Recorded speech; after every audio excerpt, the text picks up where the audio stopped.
Hi everyone, welcome back to Gardening with Melon. I'm here in my backyard. We got my garden, I got my dogs. So let me of course do some introductions again. Hey Jack, how you doing? Oh, he says that he's doing great. Cusco's left. He's just gonna go find a sunny place to lay down. But I'm here with my dad. Say hi, Dad. Hello. Oh, here, Cusco's back. Come here, Cusco. Hey, Cusco. Yeah. These are all my gardening buddies, and today what we're going to do is we're going to look at the garden a little bit, see the progress, and then I'm going to talk a little bit about some tricks that we do to help our garden produce really good food. So first, here is the garden. If you've been with us the last few weeks, you can see that it has really grown a lot. We have some very tall sunflower stalks and corn. It's the corn.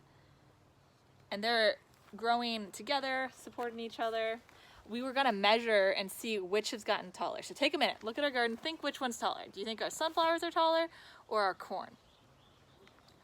What's your guess, Dad? The corn has been taller all week.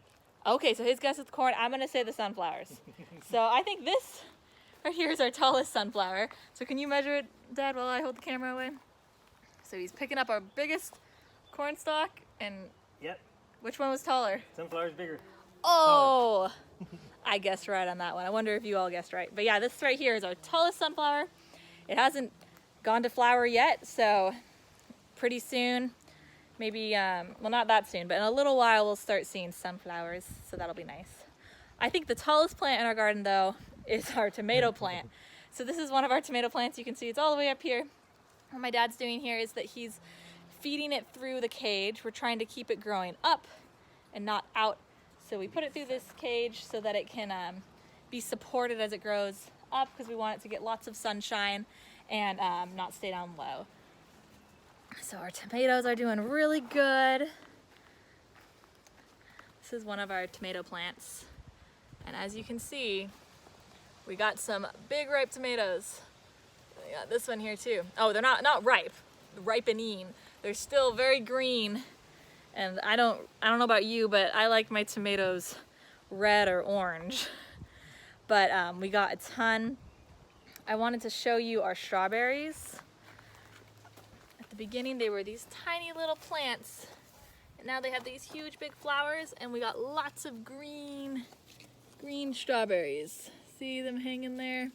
One right here.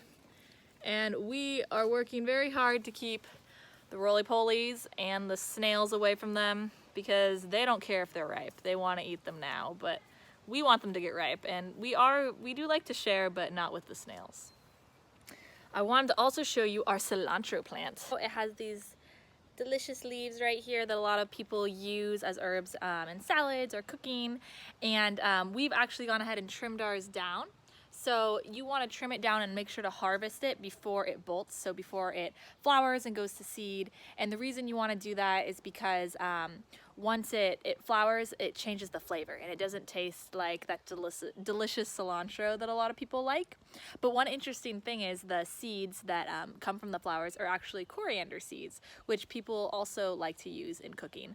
But we're not looking for coriander seeds, we're looking for cilantro. So we've recently just harvested it down so that it's about 6 inches off the ground, so that it doesn't bolt and change its flavor, but instead it will keep growing cilantro.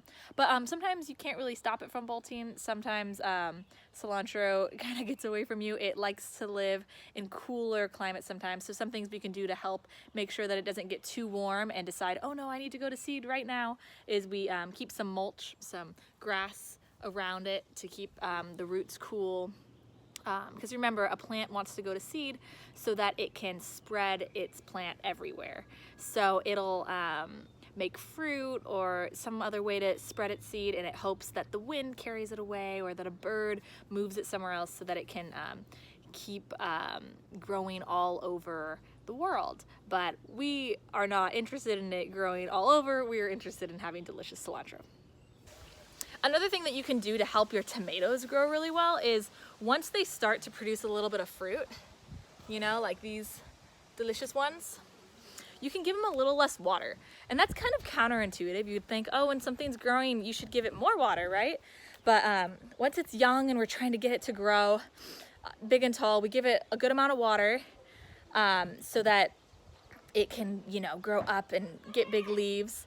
But then once it starts growing fruit, if we give it a little bit less water, if we let it kind of dry out a little bit on the ground, we definitely don't want to kill the plant or get it wilting or anything, but if we give it a little less water, the plant thinks, okay, it's time for me to get these seeds out into the world, so I need to grow my fruit really big and delicious, and and it needs to ripen really well, and that will make it so that you have really delicious fruit.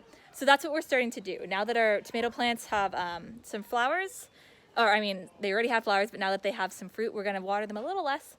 Still going to make sure to water it because they're continuously growing more fruit, and we don't want to kill our plant, but we're just giving it some incentive to make us some delicious tomatoes. So I wanted to share those tips and tricks with you about how to make your cilantro grow, what we could have done better, and how to make our tomatoes grow, which we're doing right now.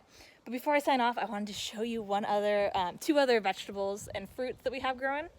Right here, we got my watermelon plant, and it started to run. So I'm Melon, right? Mary Ellen is my name. I go by Melon, and I'm a runner.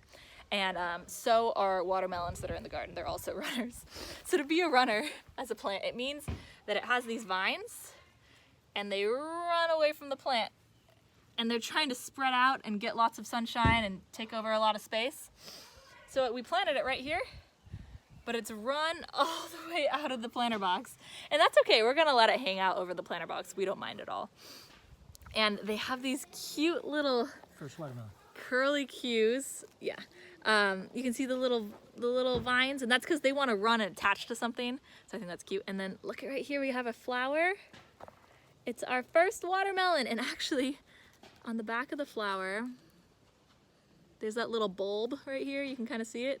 It actually kind of looks like a mini watermelon because it is a mini watermelon. It's going to become one. So that's awesome. And yeah, we have so many great plants going on. And I just want to show you my mom's planter box. I showed you before the zucchini. That's what you wanted to show, right? Mm-hmm. Yeah, the zucchini. So we have all these flowers right here, and some of the flowers have already become zucchinis. So right here we have our first zucchini. You see it? It's itty bitty still, but we're gonna let it grow and become a big delicious zucchini that we're gonna grow.